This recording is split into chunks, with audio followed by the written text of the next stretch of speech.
நாம் தமிழர் கட்சி தலைவர் சீமான் அவர்கள் இப்போ பத்திரிகையாளர்கள்கிட்ட ஒரு வாக்குவாதத்துல ஈடுபட்டார். இது இப்ப அது பெரிய பேச்சு பொருளா மாதிரி சீமான் அவர்கள் ரிப்போர்ட்டை திட்டாரா, உரிமையில திட்டாரா அப்படிங்கிற மாதிரி ஒரு விஷயம் போயிட்டு இருக்கு. இந்த விஷயத்த நம்ம எப்படி எடுத்துக்கிறது அப்படின்னு பார்த்தோம்னா, நாம் தமிழர் கட்சி தலைவர் சீமான் அவர்கள் தான் ப்ராப்பரா செய்தியாளர்களை சந்திக்கிறார். மத்த எந்த யாரும் சந்திக்கிறது இல்லை. மத்தவங்க எல்லாம் வந்தாங்கன்னா 2 கொஸ்டின் பதில் சொல்லுவாங்க, நோ கமெண்ட்ஸ் சொல்லிட்டு போயிடுவாங்க. ஓகே, இவர் ப்ராப்பரா பதில் சொல்றாருன்னா அவருக்கு உரிய மரியாதையை ஃபர்ஸ்ட் ரிப்போர்ட்டர் அனைவரும் கொடுக்கணும். அந்த விஷயத்த யாரும் பண்றது கிடையாது. ஏன்னா எங்க போனாலும் சரி, எங்க இருந்து வந்தாலும் சரி, அங்கங்க பிரஸ் மீட் கொடுக்குறாரு. அவங்களும் கேட்கறாங்க, அவரும் தயவு தாட்சி என்று கொடுக்குறாரு. அப்போ நீங்க ஆக்கப்பூர்வமான கொஸ்டின்களை கேட்கணும். இதுதான் சில இடத்துல பெரிய நிறைய பேர் அவாய்ட் பண்றதுக்கான காரணமாவும் இருக்கு. என்னன்னா, ஒரு ரிப்போர்ட்டர் ஒரு கொஸ்டின் கேட்கிறாரு அப்படின்னா, ஓகே இந்த விஷயம் எப்படி பாக்குறீங்க, என்ன ஏதுன்னு கொஸ்டின் கேட்கலாம். ஆனா ஒரு சாரா பட்சமாவே இருந்துகிட்டு சில விஷயங்களை கொஸ்டின் கேட்கும் பொழுதுதான் அது கோவப்பட்டாரு. என்ன விஷயம் நடந்தது அந்த சண்டையில அப்படின்னு நம்ம பார்த்தோம்னா, மெட்ரோ ரயில் திட்டம் கோயம்புத்தூர்ல வரப்போகுது. இதை பத்தி நீங்க என்ன நினைக்கிறீங்க அப்படிங்கிற மாதிரி விஷயத்த கேட்கிறாங்க. மெட்ரோ ரயில் திட்டம் எதுக்கு வருது அப்படின்னு சீமான ஒரு கொஸ்டின் கேட்கிறாரு. ஏன்னா இருக்கிற விமானம் தொடர் வண்டி நிலையங்களையே நீங்க சரியா பராமரிக்கல, அதை மட்டும் சரியா பயன்படுத்துங்க. இருக்கிற ரோட சரியா ஒழுங்கா பயன்படுத்துங்க. இருக்கிற விஷயங்களை ஒழுங்கா பயன்படுத்தினாலே ஏழை எளிய மக்கள் சரியாதான் இருப்பாங்க, கரெக்டா யூஸ் பண்ணிப்பாங்க. இது மெட்ரோ ரயில் திட்டம் எதுக்கு, யாருக்கு பயன் அப்படிங்கிற மாதிரி கொஸ்டின் கேட்கிறாங்க. அப்போ அதை இது பொருள் வளர்ச்சி தானே கொண்டு போகும் அப்படின்னு சொல்லிட்டு அவர் திரும்பவும் அந்த கொஸ்டினை கேட்கும் பொழுது சீமான் அவர்கள் சொல்றாங்க, எது வளர்ச்சி? 36%, 40% ஒரு விமான நிலையத்துல விமானம் நிக்கிறதுக்கே பாதி வேலைதான் இருக்கு. அப்படிங்கும் பொழுது நீங்க 3 விமான நிலையம் கட்டுறதுக்கு இடம் தேடிட்டு இருக்கீங்க. அப்படிங்கும் பொழுது அந்த இருக்கிற விமான நிலையங்களை சரியாக பயன்படுத்தினாலே போதும், தொடர் வண்டிகளை சரியா பயன்படுத்தினாலே போதும். எது வளர்ச்சி? மக்கள் சாப்பிட காசு இல்லாத போது ஏரோப்ளேன் பறக்கிறது வளர்ச்சியா? அப்படிங்கிற மாதிரி அடுக்கடுக்கா நிறைய கொஸ்டின் கேட்கிறாரு. அதே மாதிரி எஸ்ஐஆர் பத்தி பேசும்பொழுதும் எஸ்ஐஆர் எதுக்கு கொண்டு வரீங்க அப்படின்னு ஒரு கொஸ்டின் கேட்டுட்டு, எஸ்ஐஆர கொண்டு வர சரியான முறை, ஓகே அது கரெக்ட் தான். ஆனா அது இப்ப கொண்டு அர்ஜென்டா கொண்டு எல்லாரையும் உள்ள கொண்டு எல்லாருக்கும் வெரிஃபிகேஷன் நடத்தணும் அப்படிங்கிற குழப்பத்தை ஏன் ஏற்படுத்துறீங்க? எது சரியில்லையோ அதை நீக்கிட்டு போங்க. எது ப்ராப்பரா டூப்ளிகேட் ஓட்டர்ஸ் இருக்காங்களோ அவங்க நீக்குங்க. எதுக்கு எல்லாரையுமே வெரிஃபிகேஷன்ல கொண்டு வரீங்க அப்படின்னு கொஸ்டின் சீமான் அவர்கள் எழுப்புறாங்க. அப்ப எழுப்பும்போது இன்னொரு நிருபர் கேட்கிறாரு, இது டிஎம்கே அரசாங்கம் எதிர்க்கு தானே அப்படிங்கும்போது, அரசாங்கம் எதிர்க்கிற அரசாங்கம் ஏன் பிஎல்ஓ ஆபீசரை நியமிக்கிறாங்க? ஏன் திமுக மாவட்ட செயலாளரோ கவுன்சிலரோ ஏன் கூட போறாங்க? எதுக்கு அவங்க கூட எதுக்கு போகணும்?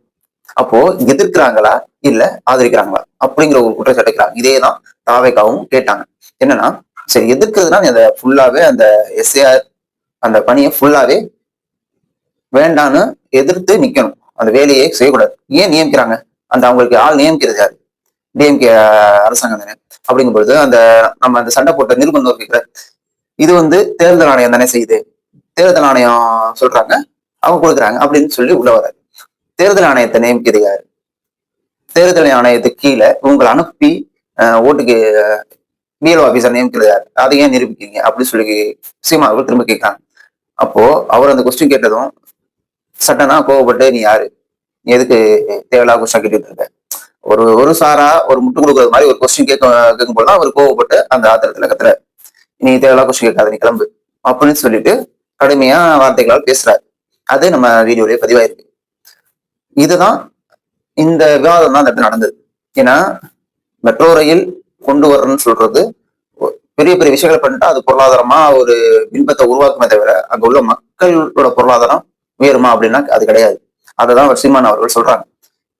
இப்போ ஸ்கூல் சரியா கழிப்பற வசதி இல்லாம இருக்கு, உணவு சாப்பிடாம நிறைய பேர் இருக்காங்க. அவங்களுக்கு தேவையான இதை உருவாக்குங்க. ஏன் இது மாதிரி பெரிய பிம்பத்தை கிரியேட் பண்ணிட்டு அப்படி போகணும் அப்படிங்கிற ஒரு விஷயம் தான் எல்லாருக்குமே எழும். ஏன்னா இப்போ அவர் சொல்றது மாதிரி ரயில்வே நிலையங்கள் இருக்கு, விமான நிலையங்கள் இருக்கு, அதுல ஃபுல்லா எல்லாருமே ஃபுல் ஃபிளட்ஜா அது ஒர்க் நடக்குதானா இல்ல, அததான் அவர் கொஸ்டின் பண்றாரு. ரெண்டாவது இன்னொரு விஷயம் வைக்கிறாரு, அங்க ஓட்ட போறது விமான நிலையங்களுக்கு ஓனரா அரசாங்கமா? இப்போ மெட்ரோல கொண்டு வர சொல்றது ஓனர்களா அரசாங்கமா? நீங்க யாருக்கு உதவி பண்றீங்க அப்படிங்கிற விஷயத்த கொஸ்டின் கேட்கிறாரு. ஏன்னா அது மூலமா லாபம் அரசாங்கத்துக்கு நிறைய கிடைக்க போகுது. அதுதான் அவங்க திரும்ப திரும்ப அதே விஷயத்த சொல்லிட்டு இருக்குது. இதுல சீமான் அவர்கள் வந்து பேசின வார்த்தைகள் கொஞ்சம் முன்ன பின்ன இருந்தாலும் பேசிய விஷயம் வந்து கரெக்டா தான் பார்க்கப்படுது. ஏன்னா இதனாலதான் அஜித் அவர்களும் சரி, ஆஹ் அஜித் அவர்கள் ரிப்போர்ட்டரை ஒதுக்குனதே இது மாதிரி விஷயத்துக்கு காரணமாக தான். நம்ம சில விஷயங்களை ப்ராப்பரா கொஸ்டின்ல என்னென்ன கேட்கணுமோ அது மாதிரி விஷயம் கேட்டாலே பிரச்சனை இல்லை. சம்மந்தம் இல்லாத பிரச்சனையை உருவாக்கி அதுல ஒரு கான்ட்ரவர்சி கிரியேட் பண்ணி அது ஒரு பிரச்சனையை அந்த சம்பந்தப்பட்ட நபருக்கு கொடுக்கும். அதனாலதான் அவர் அஜித் அவர்களுமே தமிழ்ல எந்த நிருபர்களை சந்திக்கிறது கிடையாது, பத்திரிகையாளர்களை சந்திக்கிறது கிடையாது. இதுதான் காரணமே. இப்ப விஜய் அவர்கள் அவாய்ட் பண்றதும் இதுதான் காரணமும் நம்ம நினைச்சுக்கலாம். ஆனா கண்டிப்பா அவர் அரசியல்ல வந்திருக்கிறதுனால கண்டிப்பா சந்திச்சு ஆகணும். அது ஒரு நாள் வந்து வரலாம் அப்படின்னு நம்ம எதிர்பார்த்துட்டு தான் இருக்கணும். இப்போ பிளஸ் இந்த சண்டை ஒரு ஒதுக்கி வச்சிருவோம். ஒதுக்கி வச்சுட்டு சீமான் அவர்களுடைய அரசியல், அவர் பண்ற அரசியல் அப்படின்னு நம்ம கொஞ்சம் அதை விவரிச்சு வச்சுக்கோங்களேன். சீமான் ஒட்டுமொத்த தமிழ் மக்களுடைய அடித்தட்டு மக்களுடைய குறைகளை பேசுவார் எப்பவுமே. அது நல்ல விஷயம் தான். அது எப்பவுமே அது மாதிரி விஷயங்களை அவர் பேசுறாரு. அவருடைய முரண்பாடு அப்படின்னு நம்ம பார்த்தோம்னா சின்ன சின்ன மாற்று கருத்தை வந்து அவ்வப்போது அவர் வந்து வெளித்தளங்கள்ல பேசிக்கிட்டே இருந்திருக்காரு. அதுதான் அவர்களுடைய பிரச்சனையாவே பார்க்கப்பட்டுச்சு. மற்றபடி அவர் மேல நம்ம குறை சொல்ற அளவுக்கு எதுவுமே கிடையாது.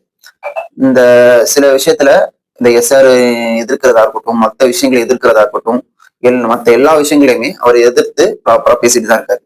அப்படின்னு இருக்கும் பொழுது ஓகே, பேசுறாங்கன்னா அவர் ப்ராப்பரா ரெஸ்பெக்ட் பண்ணி அந்த விஷயங்களை கொஸ்டின் பண்ணணும். டிஎம்கே அரசாங்கத்துக்கு வந்து என்னன்னா, தமிழக அரசாங்கத்துக்கு என்னன்னா, சில இதை நம்ம எப்படி சொல்றது, சில பேரை ஒரு செட்டப் பண்ணி வச்சு இவங்களுக்கு எதிராக திரும்புங்க. எல்லா இடத்துலயுமே அவங்க ஆளுங்க இருக்காங்க. இப்போ ஒரு விவாத மேடை வந்தாலும் சரி, கட்சி சார்பா இருப்பாங்க, பணம் கொடுத்து நியமிச்ச ஒருத்தர் இருப்பார். அதே மாதிரிதான் எல்லா இடத்துலயுமே சம்பந்தப்பட்டவங்க இருந்துகிட்டே இருக்காங்க. இது வந்து அவங்களால முடியும்.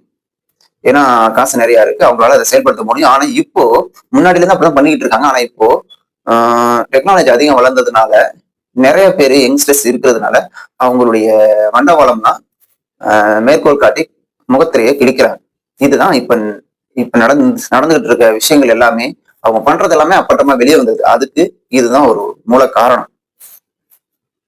சீமான் அவர்கள் அவருடைய அரசு நிலைப்பாடை ஸ்டாண்டர்டா வச்சுட்டு ஒரு ஃபோர்ஸா இறங்கினார்னா அவருக்கு நல்ல ஹைப் இருக்கு அப்படின்னு நம்ம நம்பலாம். ஏன்னா அவரு எதிர்க்கிறத ஓகே ஸ்ட்ராங்கா வைப்பாரு, வச்சுட்டு தான் இருப்பார். ஆனா அவர் நிலைப்பாடை மாத்தாம அவர் டிஎம்கே நோக்கி தொடர்ந்து பாஞ்சுட்டு போயிட்டே இருந்தாருன்னா அவருக்கு ஓட்டு இன்க்ரீஸ் இருக்கு, அதிக வாய்ப்பு இருக்கு. அவரை வந்து திசை திருப்பாம டைரக்டா போகணும். அதுதான் அவர் பண்ண வேண்டிய முக்கியமான விஷயம். போனார்னா அவருக்கும் ஒரு குறிப்பிட்ட பர்சன்டேஜ் இன்க்ரீஸ் ஆகும் 8ல இருந்து. அதை செய்யறாரா இல்லையா அப்படிங்கறத நம்ம பொறுத்து தான் பார்க்கணும். தேங்க்யூ.